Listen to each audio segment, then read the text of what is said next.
So I'm out here in the bow zone tonight.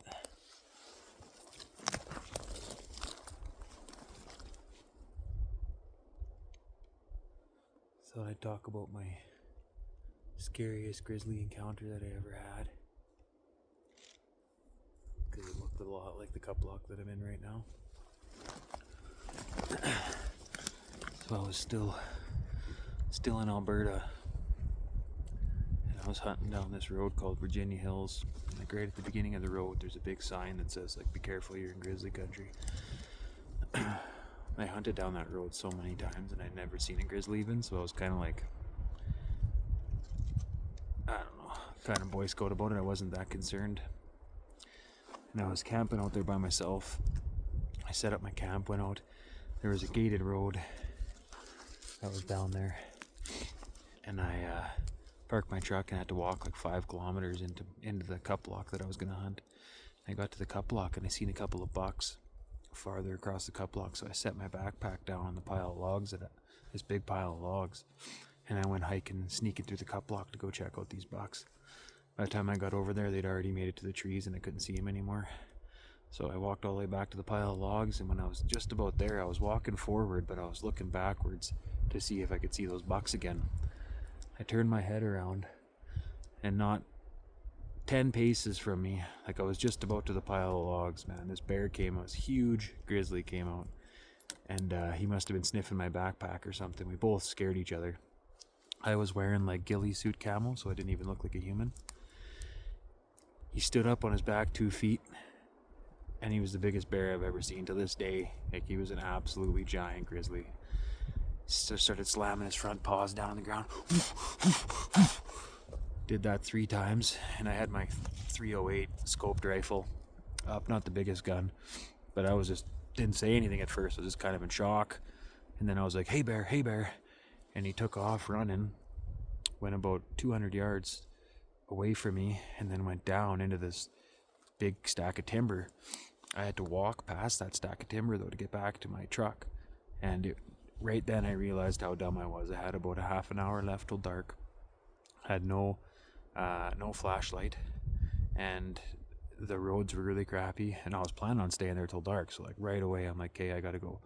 So I start walking towards that pile of trees, and I'm scared, so I was singing the whole time, hey bear, I'm gonna shoot you, bear, don't come back here, bear. And as I get to the tree line, like I said, he ran about 200 yards into the cup lock. Alls I could hear, it sounds like a landslide coming towards me. He was running full speed through the forest, just breaking enormous branches. The road had no ditch. It was a very narrow road. So I had literally feet. I went to the other side of the road where he was going to come, and I had about 30 seconds to think about what I was going to do. And I have a bear attack book that I've read cover to cover before.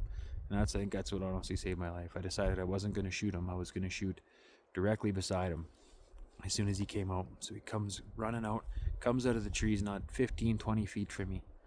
I fired off a shot as soon as he came out, right beside his head. And he turned around, went back into the trees, and I could just hear him inside the trees. I was like, oh my God, like shit just got real. So I start walking.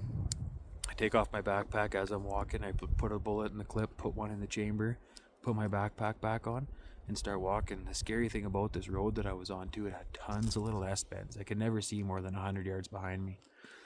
So, and it was so muddy out. My boots weighed like 20 pounds. I couldn't barely run. It was all sticking to my boots.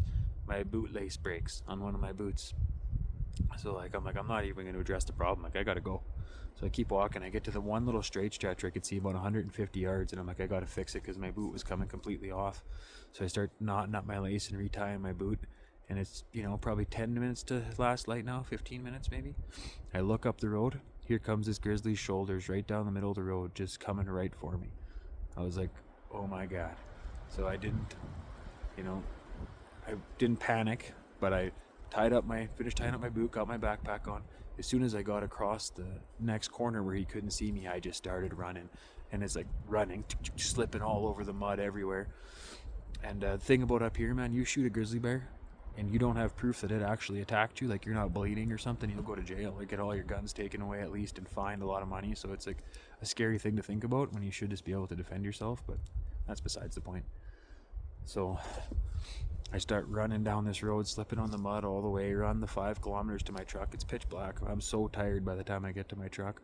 I touch the hood of my truck, turn around, and all I could see is the bear's silhouette crossing the road, not 50 yards from me. Followed me all the way back, that 5 kilometers, all the way back to my truck.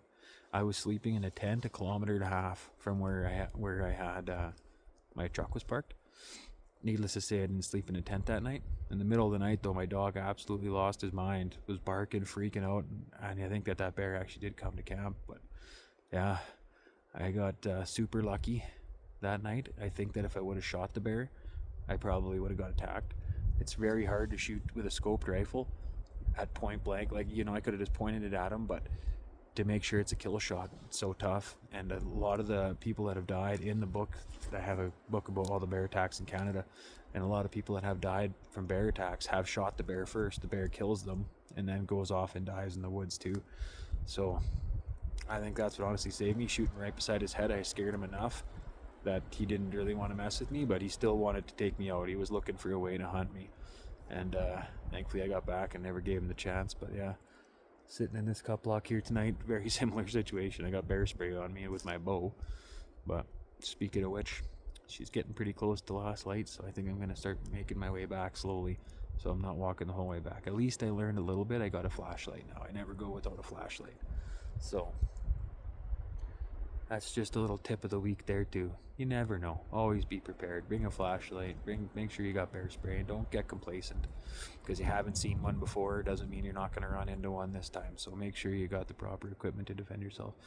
Because I'm also a lover of animals, but I'm also a firm believer that a grizzly bear is an ultimate predator, and given the chance, he will eat you. Especially this time of year, late in the fall, they play for keeps. So make sure you're keeping your wits about you, keeping your head on your shoulders, and packing all the right equipment. All right, guys, be safe out there.